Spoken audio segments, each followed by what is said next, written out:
Você já se perguntou por que as pessoas que são descendentes de africanos estão em várias partes do mundo hoje? Na América Latina, Estados Unidos, Caribe, nas ilhas do Oceano Índico, no Oriente Médio e até mesmo na Índia? Há centenas de milhares de anos, os primeiros seres humanos deixaram a África, nosso continente de origem, para povoar o resto do mundo. A resposta para a nossa questão, porém, nos leva a um período não tão distante, doloroso e que ainda afeta a imagem que muita gente faz dos africanos e de seus descendentes.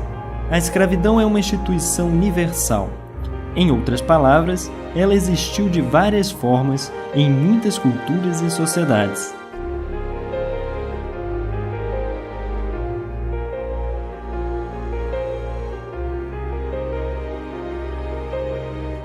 A palavra escravo vem de eslavo, povo do leste europeu que frequentemente era invadido e vendido como escravo durante a Idade Média. Mas quando as pessoas falam da escravidão hoje em dia, a maioria pensa nos habitantes da África subsaariana e nos descendentes de escravos africanos das várias partes do mundo. Vamos voltar um pouco no tempo, para a época do comércio de escravos, especialmente para o período das grandes navegações. Vamos assistir a uma animação sobre a experiência e a lógica de personagens da época. Os personagens não são reais, mas são baseados em relatos de homens e mulheres que viveram no tempo em que os mercadores de escravos cruzavam os oceanos.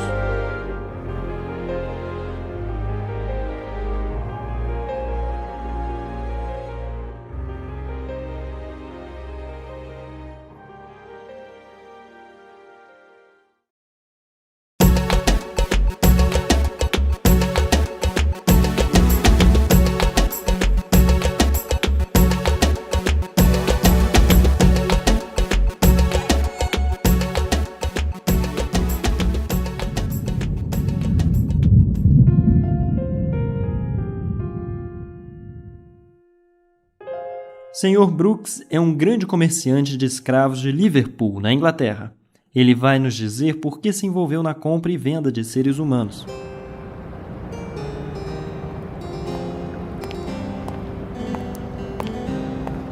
Graças aos esforços dos portugueses e espanhóis, a cana-de-açúcar se adaptou ao clima do Novo Mundo. Podemos agora ter grandes plantações de uma única cultura para produzir açúcar em larga escala.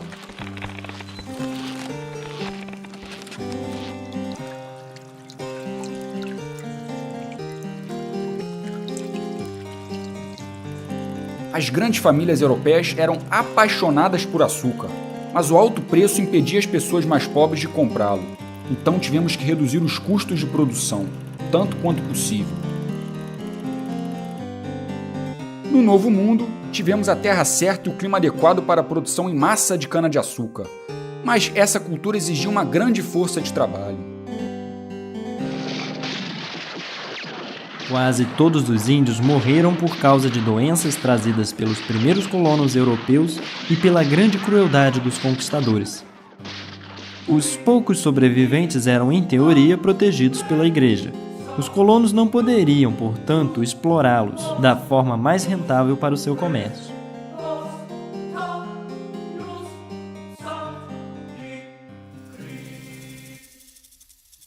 Aquelas terras distantes que muito imaginavam estar cheias de canibais assustavam muitos europeus, e mesmo os mais infelizes moradores da Europa hesitavam em ir trabalhar como operários agrícolas nas Américas.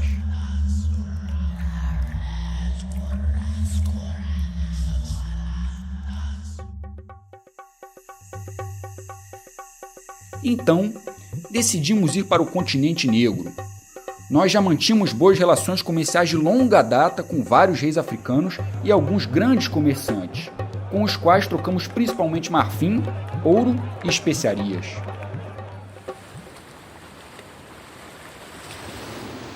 Aos poucos, com a permissão deles, nós construímos um punhado de fortes em pontos estratégicos ao longo de toda a costa atlântica para proteger os nossos comerciantes e mercadorias, e as tripulações dos nossos navios. Os fortes foram ainda mais úteis para o desenvolvimento do comércio de escravos.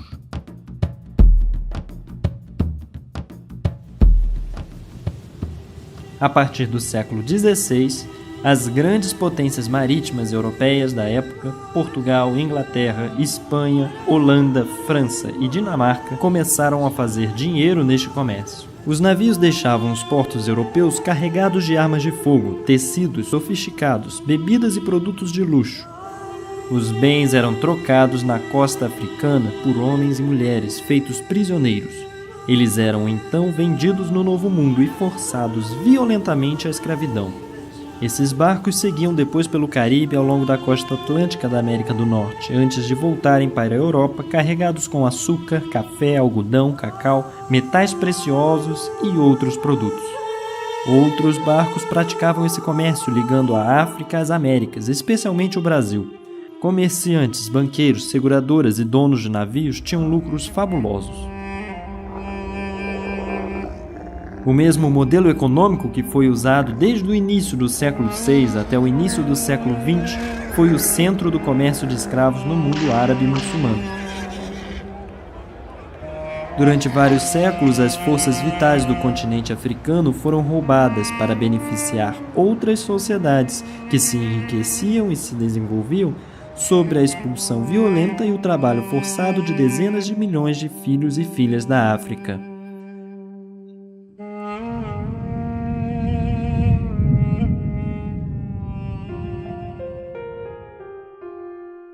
Mussa estava esperando impacientemente sua iniciação. Ele ia finalmente se tornar um homem, o grande caçador Bedik, aprendendo os segredos das florestas e animais. Mas Mussa nunca foi iniciado. Ninguém me contou nada, mas eu acho que alguma coisa estava acontecendo. Eu conversei sobre isso com Tumani, o meu melhor amigo. Estava praticamente certa a nossa iniciação. Seríamos grandes guerreiros destemidos. Todo mundo estava ocupado na aldeia. Os preparativos superavam os do festival da colheita passada. Apenas meu pai parecia preocupado. Ele foi avisado de que caçadores de homens foram vistos próximo ao nosso vilarejo. Ao amanhecer, foi acordado por um grande alvoroço, pânico, gritos, tiros por toda a parte. A nossa aldeia estava sob ataque. Nossos guerreiros e as suas lanças eram impotentes contra os homens que carregavam armas de fogo. Até Sitit, o mais forte guerreiro entre nós, foi capturado como um animal selvagem.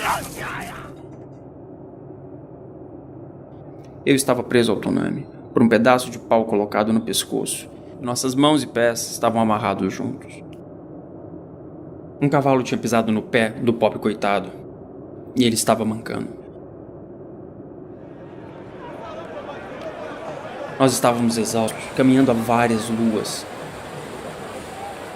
As mulheres e crianças pareciam exaustas. Nossa fila ficava maior a cada parada, quando novos cativos, recrutados à força por caçadores de homens, se juntavam a nós.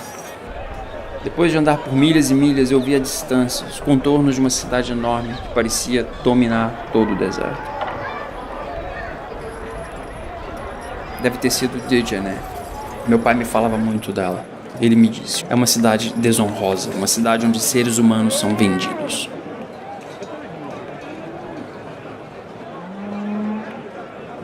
Dois homens vieram ao pátio onde estávamos sendo mantidos. Eles vieram para o cercado onde estávamos todos agrupados. Eles me escolheram junto a outras 10 pessoas, mas não Tumani. Mussa será levado pelo deserto e vendido para um comerciante árabe.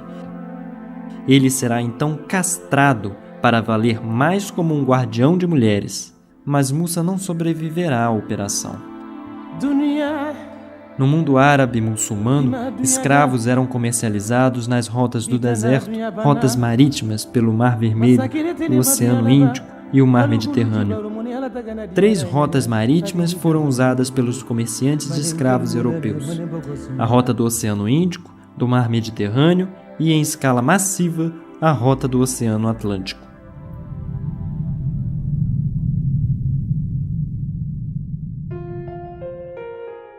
Lala vem do Reino do Congo. Ela foi capturada por caçadores de homens enquanto buscava lenha para cozinhar o jantar. Ela conta alguns momentos da viagem no navio negreiro como se fosse um diário de bordo. Embarque. Tiraram a gente das celas escuras e úmidas, onde a gente ficou amontoado durante várias semanas. Levaram a gente de canoa para um dos navios enormes ancorados perto da fortaleza.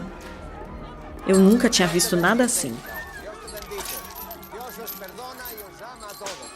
Mais homens brancos estavam esperando a gente lá. Um homem branco com uma cicatriz grande na cara pegou meu braço, me empurrou no navio. Tava todo mundo com medo. Eram muitas chicotadas, gritos, sangue. A gente foi jogado num porão escuro do navio. Homens de um lado, mulheres e crianças de outro. Primeiro dia da travessia. Tava um em cima do outro, tudo apertado. As correntes estavam bem presas no casco do navio e a gente quase não conseguia se mexer. Eu não conseguia respirar direito. Quando a gente enjoava com o balanço do navio, vomitava um no outro.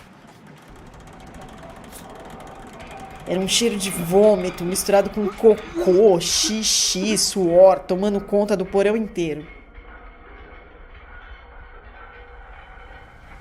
Segundo dia da travessia. Eu fui arrancada com força das minhas correntes, junto com outras meninas.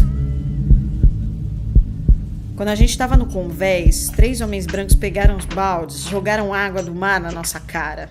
Depois, esfregaram um pano sujo em mim e me jogaram dentro de uma cabine com um homem que parecia ser o líder. E entregaram as outras meninas para os marinheiros. Quarto dia da travessia. O navio parou. Ficou ancorado vários dias e a gente só partiu de novo quando uns outros escravos foram trazidos para o navio do mesmo jeito que a gente tinha sido. 10º dia da travessia. Pemba, a menina acorrentada do meu lado esquerdo, tinha parado de se mexer. A gente se entendia um pouco, apesar de falar línguas diferentes, elas eram bem parecidas. Eu chamei, mas ela não respondeu. O homem branco com a cicatriz soltou ela e arrastou o corpo para jogar no mar. As péssimas condições de transporte dos navios tornavam frequentes os surtos de doenças e faziam a travessia ainda mais angustiante para os cativos africanos. 17º dia da travessia. Às vezes eles levavam a gente para o convés e faziam a gente dançar sob chicotadas. Naquele dia, eles colocaram a gente numa fila com cuidado, obrigando a gente a assistir uma cena horrível. Um homem que tentou pular no mar levou muita chicotada na frente de todo mundo. Os gritos dele eram insuportáveis e fizeram a gente tomar coragem de novo. Começamos uma revolta. Eles tinham armas de fogo e espadas. A gente tinha as nossas mãos e as correntes que nos prendiam. Dos 400 africanos, uns 60 morreram, a maioria mulheres e crianças. A gente venceu, mas não sabia manejar aquele navio enorme. Não dava para voltar para casa. Ficamos perdidos no mar por mais de 15 dias, esperando a água e a comida acabar, torcendo em silêncio para a África aparecer no horizonte. Mas a África não apareceu, nem nenhum outro pedaço de terra. Morrer, mas morrer livre. Foi isso que a gente ganhou. A travessia forçada de Lala e de seus companheiros durou apenas 17 dias por causa da revolta bem-sucedida, mas navios negreiros podiam levar 1 mês e meio a 2 meses para atravessar da costa africana para o outro lado do Atlântico, dependendo do ponto de partida do ponto de chegada e das condições do tempo. Cerca de 20 a 30% dessas pessoas, vistas como mercadorias, morriam durante a viagem. As taxas de mortes eram muito próximas às do êxodo forçado pelo deserto do Saara. As caravanas de escravos cruzavam centenas de quilômetros sob um sol escaldante, com má alimentação e muito pouca água. O destino dessas vítimas foi, portanto, não mais invejável do que o das pessoas que tomaram as rotas do Atlântico ou do Oceano Índico. Monsieur Massé é um colono na ilha de Bourbon. Sua fazenda é altamente rentável na produção de cana-de-açúcar e café. Ele vai nos contar o seu método para garantir que seus 182 escravos trabalhem duro.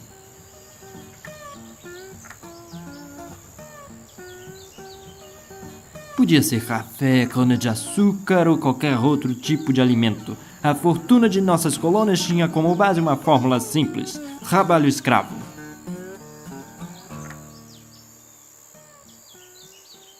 Na minha fazenda, lutei contra a preguiça natural dos escravos com métodos bastante vigorosos e eficazes.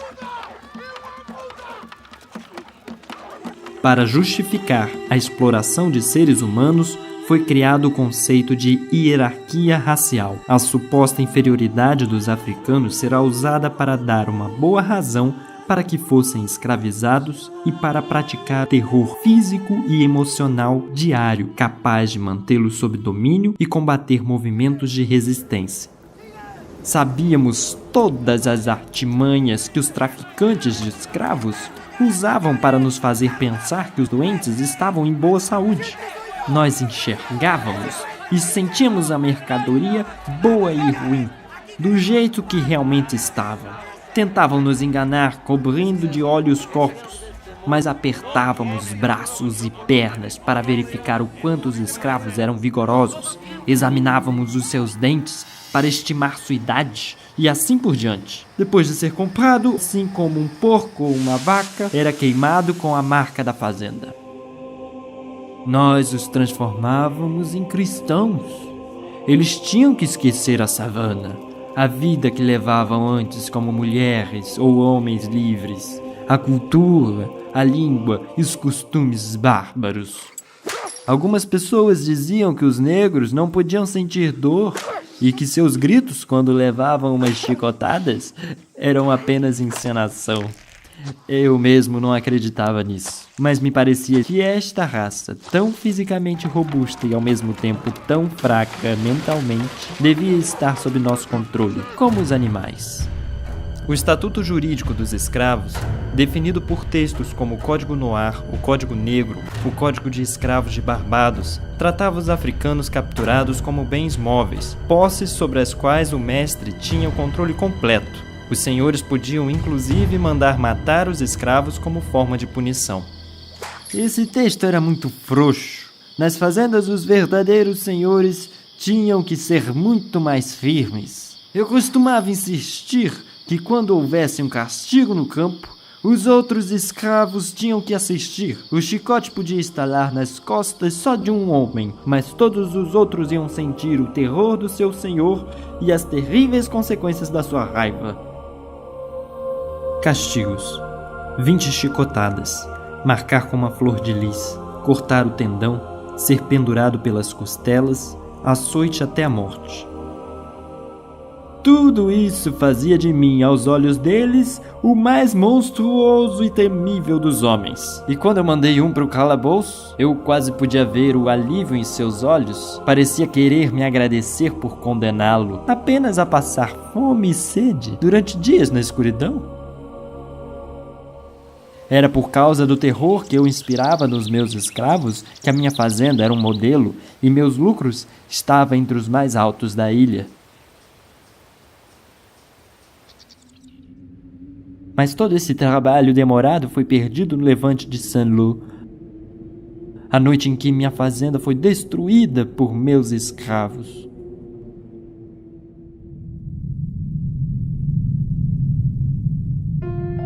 Juan nasceu na escravidão em Cuba. A mãe dele foi vendida. O pai, que havia tentado fugir muitas vezes, ele viu ser enforcado. Juan vai nos contar como sua longa jornada de trabalho diária era organizada.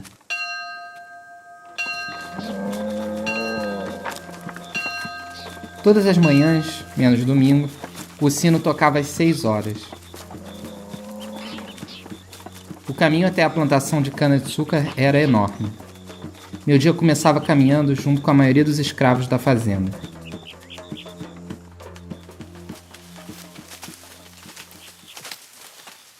No campo, você tinha que se abaixar, puxar o caule da cana e cortar com 2 ou 3 golpes pesados de facão. Os adultos cortavam a cana com um golpe só. Depois de cortada, a gente arrancava as folhas da planta, sempre com facão. Isso é o que a gente fazia todo dia. Eu sentia o sol queimar a minha pele. Era um trabalho muito cansativo. Agora eu entendo por que meu pai sempre tentou fugir. Ele me disse que o senhor da fazenda forçava a gente a trabalhar como animais, mas que eu nunca podia esquecer quem eu era. Um ser humano e não uma besta dos campos nascida para a cana, o café, a banana ou o algodão. Às vezes, o feitor me mandava ir esvaziar vagões cheios de cana. Eu tinha que colocar tudo no triturador. Tem que ser muito forte para fazer a máquina trabalhar e tirar o caldo de cana até o final. Os homens continuavam chegando até a máquina com mais cana para moer. Depois recomeçava tudo de novo e de novo. Nem uma gota podia ser perdida. Antes do anoitecer, a gente deixava os campos e assumia outras tarefas, normalmente na casa grande. Às vezes, quando não era tempo de colheita, o meu dono me alugava para o Sr. Garcia. Eu tinha que ir trabalhar nas minas dele. Conheci outros escravos por lá. Eles não falavam uma palavra de espanhol, mas sabiam muito sobre o trabalho nas minas. Eu só voltava para minha cabana à noite. Era engolir rápido uma pequena ração de milho peneirada e um pouco de bacon antes de cair na cama de palha.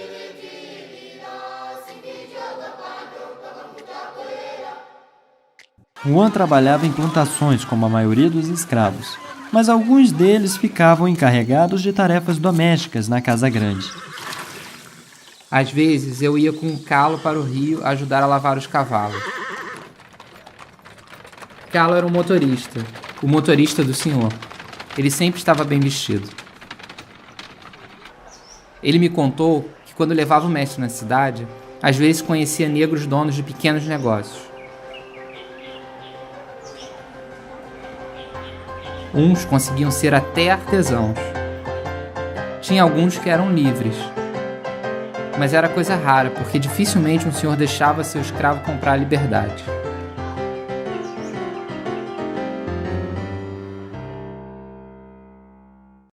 Numa noite de domingo, o mestre me viu olhando para um livro que Calo trouxe da cidade de presente para mim.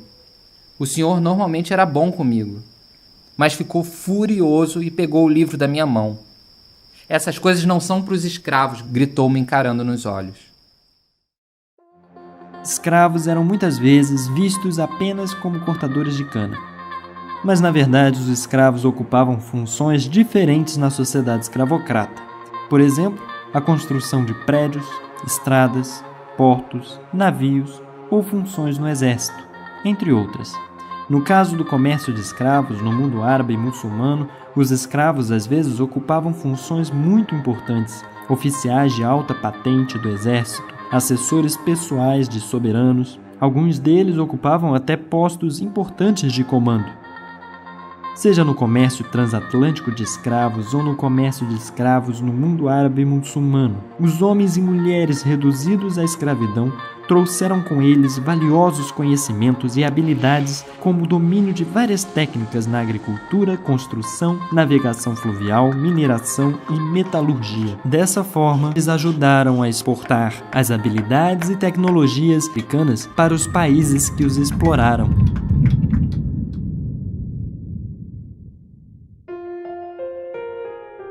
Nani vem do Império Achante.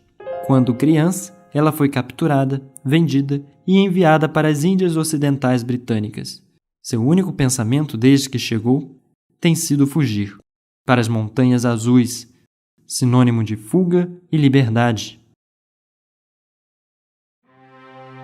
Decidimos fugir da fazenda faz alguns meses. Aproveitamos o momento em que o feitor começou a chicotear uma mulher grávida. Meu irmão voou para cima dele. Bastou um soco para derrubar o homem. Outros escravos decidiram se libertar e fugir conosco. Para confundir o capitão do mato, nosso grupo teve que se dividir. A gente sabia que os colonos brancos, os cães de caça e um pelotão de soldados de prontidão na ilha estavam atrás de nós. Encontramos abrigo em um ponto estratégico nas montanhas, de onde dava para ver o inimigo avançando. Era fácil atacar primeiro. Nossa comunidade ficava mais organizada e bem estruturada. A gente vivia de nossos cultivos, da criação de animais, da caça e da coleta. Mas era difícil não lembrar de outros escravos nas plantações. Às vezes, meu grupo fornecia veneno para eles poderem se livrar dos senhores autoritários ou mesmo sádicos. Também invadíamos as fazendas sempre que dava, queimando as colheitas, os campos e roubando o gado. Nessas horas, a gente libertava mais escravos. Eles passavam para o nosso lado. O exército inglês perdeu. Causamos tantas derrotas que a Inglaterra foi obrigada a assinar um tratado reconhecendo a nossa liberdade e a independência de nossas terras. Enfraquecidos pelas repetidas revoltas, pela campanha abolicionista e pela grande popularidade de alguns líderes como William Wilberforce na Inglaterra, Victor Schœlcher na França, Frederick Douglass e Harriet Tubman e Joaquim Nabuco no Brasil, os estados escravocratas foram obrigados, um a abolir a escravidão. Ironicamente, no despertar da abolição da escravidão, donos de escravos eram compensados pelas autoridades por suas perdas de propriedade, mas em nenhum caso os escravos, que foram as únicas vítimas desse sistema, receberam alguma compensação. São essas revoltas numerosas, repetidas, cada vez mais organizadas, que irão contribuir para a progressiva abolição da escravidão. A partir de 1791, da grande revolta de escravos em Santo Domingo até a abolição no Brasil em 1888. Enfim, livres, os escravos venceram depois de travar uma batalha diária por mais de 400 anos.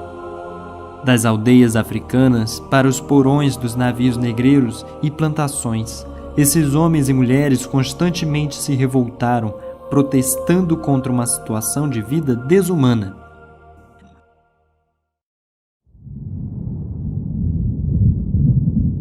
A história desses homens e mulheres é a história do nascimento de sociedades multiculturais construídas pela miscigenação dos descendentes dos índios, dos africanos, de europeus e asiáticos.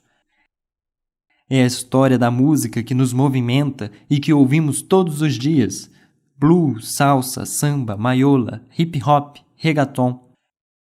É a história do candomblé brasileiro, do sincretismo religioso, dos orixás, das formas de movimento corporal entre a dança e a luta, como a capoeira. É a essência do tango. Esses homens, mulheres e seus descendentes conseguiram transcender a opressão sem precedentes para deixar para a humanidade como um todo uma herança de imenso valor no campo das artes, conhecimento e pensamento, na política, na espiritualidade e na ética. Écrire, c'est magique.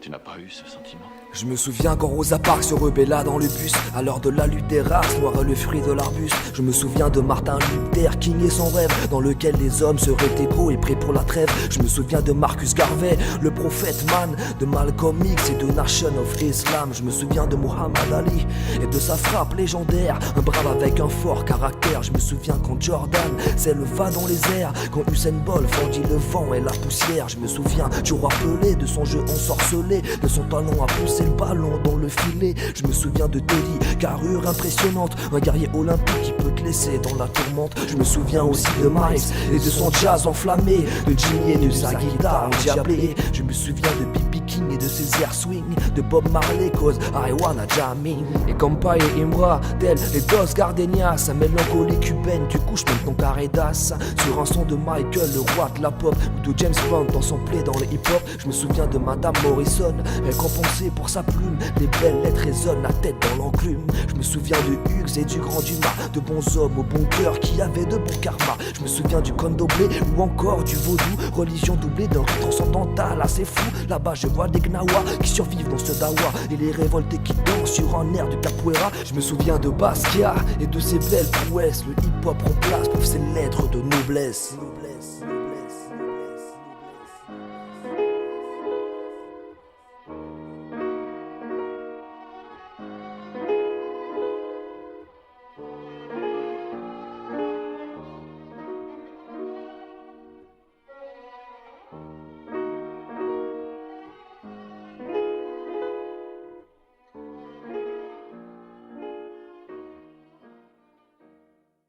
Esses escravos triunfaram depois de serem oprimidos por muito tempo.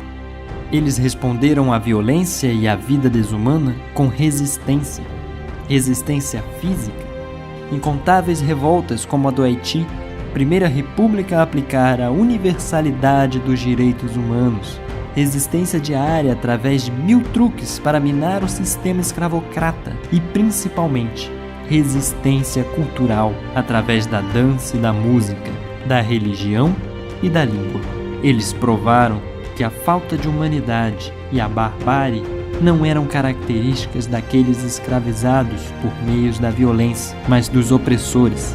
O comércio de escravos e a escravidão são agora coisas do passado, mas eles deixaram em seu rastro o racismo, um veneno resistente que assola nossas sociedades até hoje.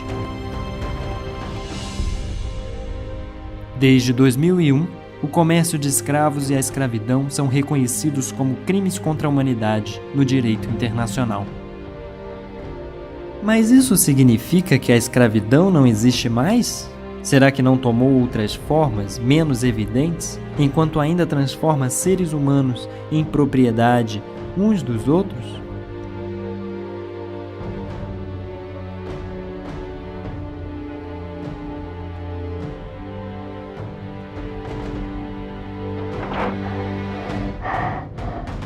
Ações para combater as novas formas de escravidão, o racismo e a discriminação racial não acabaram.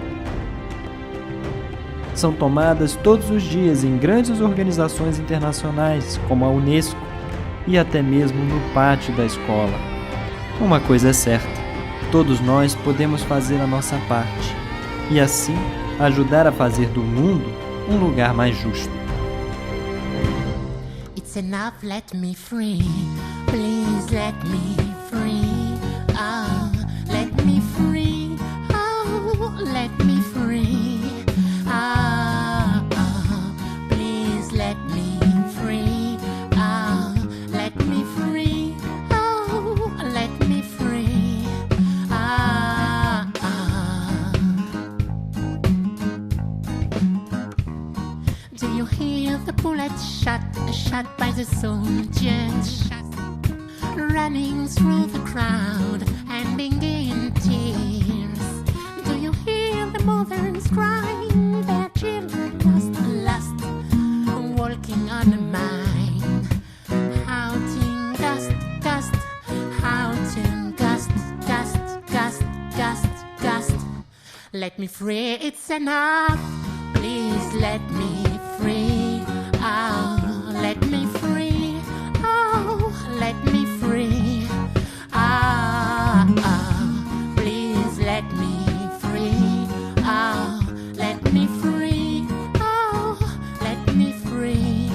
Ah, oh. Don't shoot me, brother.